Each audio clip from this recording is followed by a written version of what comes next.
Hi guys, so today I'm making another batch of homemade yogurt, but this time there's a little experiment. I'm using a yogurt starter that had been stored in my freezer for about 2 months.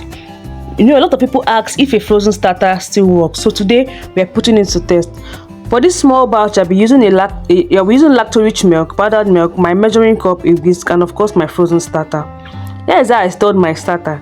I kept it in a clean, airtight container, wrapped tightly in foil before placing it in my freezer.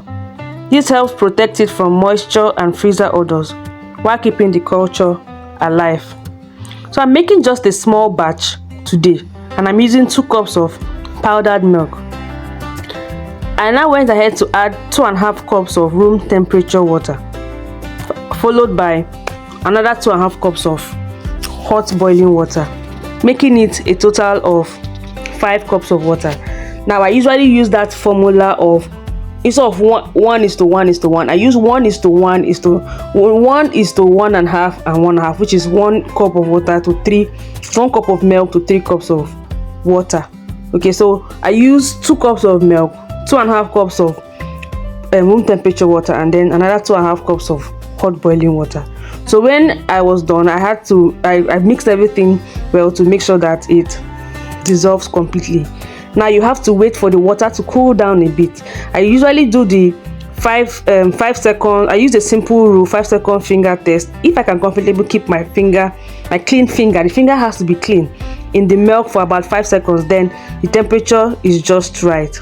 Okay, then I scooped out a little amount of the warm milk, then I put in my frozen starter and then mix it until it is completely smooth. Then I pour it back into my container of milk and give it another good mix. Please, you need to make sure that the starter dissolves perfectly before pouring it back into the complete container or the pot of milk, so that it will dissolve well. Okay, so when you're done, you sieve out the milk. This is to ensure that your yogurt comes out smooth. You don't have a lumpy yogurt when you're done. So after that, I covered it with a food cover, and then also covered it with a blanket, an old towel, a blanket, and inside a water sack bag. I tied it perfectly, and I'm going to be keeping it in my oven for it to ferment. I'm going to keep it to ferment for 12 hours, overnight actually. And so this was the next morning.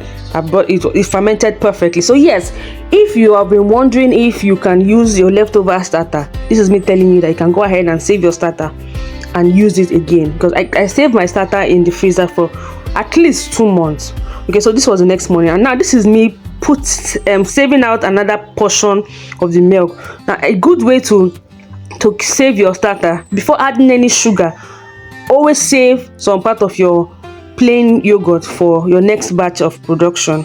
Okay, before you add any sweetener or anything, save plain yogurt. This will help you so that next time you don't need to purchase another starter. You just use your old yogurt for a new batch of production. So when I was done, I now added my sweetener. I used sugar. I added sugar and then I whisked completely. That's my sweetened yogurt. Everything worked out perfectly. So this is how I'm going to be storing it. I stored it in a container. I'm going to put it also in another container and store it in my freezer, and this was the result. Thank you for watching. Catch you in the next one. Bye.